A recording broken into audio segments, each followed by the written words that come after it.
હવે વાત કરીશું જય જગન્નાથ વિશે।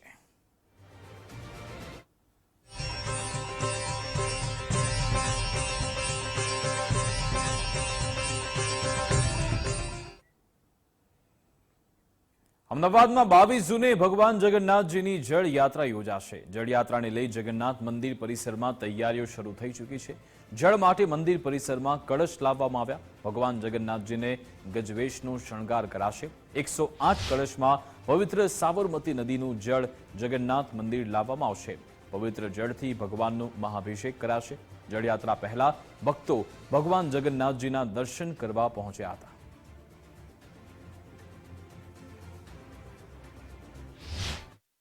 ભગવાન જગન્નાથજીની 147મી રથયાત્રા આષાઢી બીજ જેની આતુરતાથી ભક્તો રાહ જોતા હોય છે, નગરજનો રાહ જોતા હોય છે અને ભગવાન નગરચર્યાએ નીકળતા હોય છે। તે પહેલાં આવે છે જળયાત્રા, એટલે કે 22 જૂને જળયાત્રા કરવામાં આવશે। ખાસ મંદિર પરિસરમાં જળયાત્રાને લઈને ખાસ તૈયારીઓ શરૂ કરી દેવામાં આવી છે।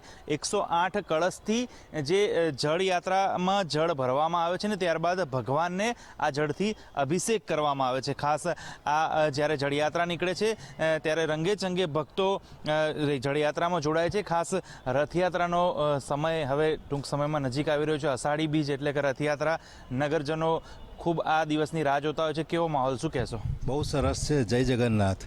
અને અમે પણ રેગ્યુલર અહીંયા આગળ દર્શન કરવા આવીએ છીએ જગન્નાથજીના, અને અમે ફોરેન લગભગ હોઈએ છીએ ત્યારે પણ લાઈવ જોતા હોઈએ છીએ। અને આજે દર્શન આવ્યા ત્યારે પણ અમારા સન ડોટર ઇન લોને પણ અમે ત્યાં દર્શન લાઈવ કરાવ્યા છે, અને બહુ સરસ એ લોકોએ પણ દર્શન કર્યા છે।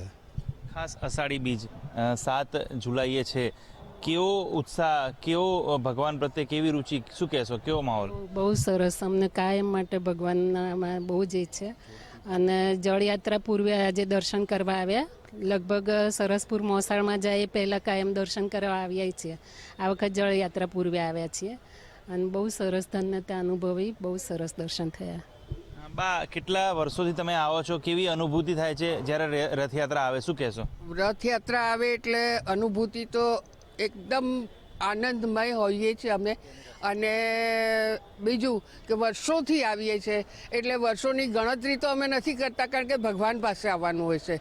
અને ભગવાન પાસે આવવાનું હોય એમાં ભગવાનની પાસે કેટલી વાર આવ્યા અને શું આવ્યા, શું આપ્યું, શું કર્યું, એ બધું જોવાનું ન હોય। ભગવાન પાસે જઈને એની પાસે જઈને બેસવાનું જ હોય, એના દર્શન કરવાના હોય, અને એના શણગારના અને એ બધાના આપણને અંદરથી જે દિલથી અંદરની અનુભૂતિ થાય છે એ જ આપણને આનંદ હોય છે।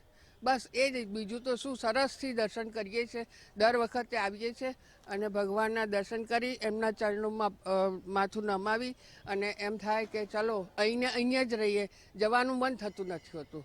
એટલે એટલા અંદર, અને એકવાર મંદિરમાં જતા રહ્યા, ભગવાન પાસે ગયા એટલે મગજમાંથી બધી સંસારની એક વસ્તુ જતી રહે છે।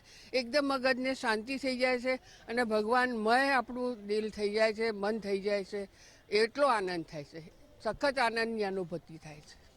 તો આ જગન્નાથ મંદિર છે ને, અહીં ભક્તો આવતા હોય છે, અવારનવાર આવવાનું અહીં પસંદ કરતા હોય છે, કારણ કે અહીં આવીને એક અનેરો આનંદ મળે છે। ખાસ રથયાત્રા આવી રહી હોય અને જળયાત્રા આવતી હોય ત્યારે એ પહેલાં ભક્તો ખાસ ભગવાનના દર્શન કરતા હોય છે ને અત્યારે હાલ મંદિર પરિસરમાં ભક્તો દર્શન માટે આવેલા છે। કેમેરામેન યોગેશ ઠક્કર સાથે સચિન કડિયા, ગુજરાત ફર્સ્ટ, અમદાવાદ।